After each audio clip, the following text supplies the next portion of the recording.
یہ بات کرنے کہ ملک میں قانون کی حکمرانی نہیں ہے اور آئین کی بالادستی نہیں ہے، لیکن اس سے پہلے کہ ہم یہ کانفرنس کے دوسرے دن آج اس بات کو ثابت کرتے کہ ملک میں قانون کی حکمرانی نہیں ہے، حکومت نے خود یہ ثابت کر دیا صبح ہم کو گیٹ کے باہر کھڑا کر۔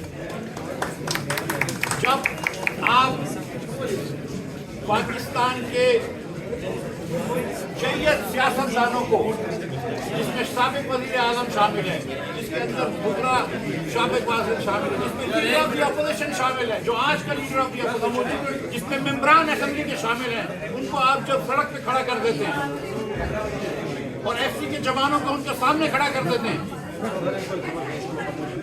تو اس حکومت کی ذمہ داری ہے۔ اس حکومت نے قانون کی حکمرانی سے ہٹ کے اس حکومت نے آئین کی پامالی کی، اور یہی بات ہم کرنے آئے تھے جو اس حکومت نے ثابت کر دی۔ ان کو شرم آنی چاہیے کہ آج اسما جاگیر آڈیٹوریم انہوں نے بلاک کر کے رکھا ہوا۔ کیا مقصد ہوتا ہے آئین کا؟ آئین کیا ہوتا ہے؟ جس کو دستور بھی کہتے ہیں، ایک سماجی معاہدہ ہے تمام شہریوں کے درمیان۔ جب یہ بات کرتے تھے مسلم لیگ والے کہ ووٹ کو عزت دو، تو وہ آئین کو عزت دینے کی بات کرتے تھے، کیونکہ آئین کی فاؤنڈیشن شروع ہوتی ہے فری اینڈ فیئر الیکشن سے۔ لیکن ووٹ کو عزت تو اس وقت نہیں دی جاتی جب صرف آپ کو عوام ووٹ دے جا رہی ہو، ووٹ کو اس وقت بھی دی جاتی ہے جب آپ کے خلاف ووٹ پڑ رہا ہو، اس وقت آپ نے اقتدار کو عزت دی۔ اور آج اقتدار کو عزت دینے کے لیے ان کے پاس منہ چھپانے کی جگہ ہے، ان کو شرمندگی کی وجہ سے یہ سامنے کوئی گفتگو نہیں کر سکتے، اور جب ان کے پاس کوئی گفتگو کرنے کے لیے نہیں ہے، ان کے پاس کوئی بات کرنے کے لیے نہیں ہے، تو دوسری کی بات پہ پابندی لگاتے ہیں۔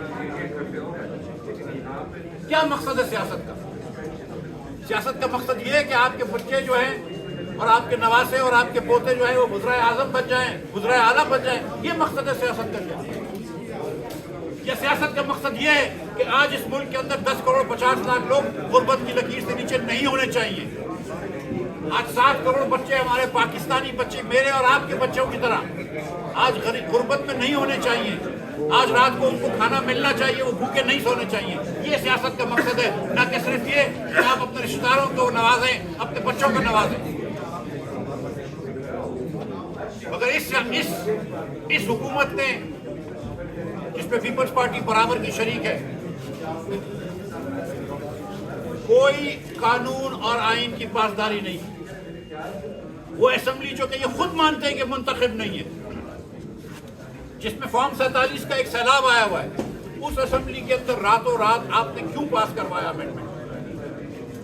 آپ یہ گفتگو اس میں نہیں کر سکتے تھے؟ آپ نے آج سپریم کورٹ کے چیف جسٹس کو، بڑی بات کہی گئی ہے کہ شاہد صاحب عباسی نے کوئی بات کی ہے سپریم کورٹ کے چیف جسٹس کے بارے میں۔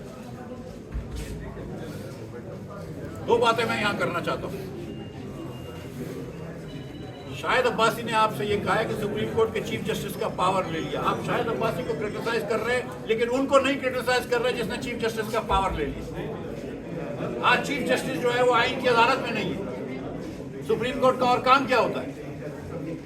آپ نے عدالتی نظام کو بٹھا دیا، آپ نے پیکا لا سے بات چیت کرنے کی اجازت ختم کرنے کی کوشش کری ہے۔ آپ ملک کو کہاں لے کے جا رہے ہیں؟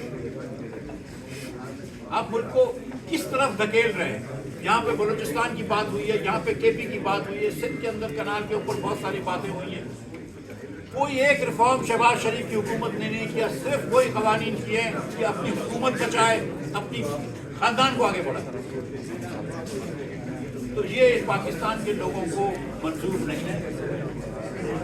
جو بھی مسئلہ ہے، میں آپ کو بتا رہا ہوں کہ جب تک آپ فری اینڈ فیئر الیکشن نہیں کرواتے اور عوام کی حکمرانی عوام کے نمائندوں کو نہیں دیتے، پاکستان میں سیاسی جمود رہے گا، اور سیاسی جمود رہے گا تو اقتصادی پریشانی رہے گی، سیاسی جمود رہے گا تو معاشرے کے اندر انسٹیبلٹی رہے گی۔ Only solution out of this crisis is free and fair election.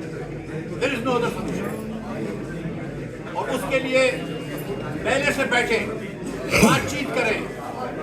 پھر آپ بات چیت بھی نہیں کریں گے، ہم کو بھی بات نہیں کرنے دیں گے، بند کرنے میں 100 آدمیوں کو بھی آپ بات نہیں کرنے دیں گے، پھر آپ بولتے ہیں کہ روڈ پہ لوگ کیوں آتے ہیں؟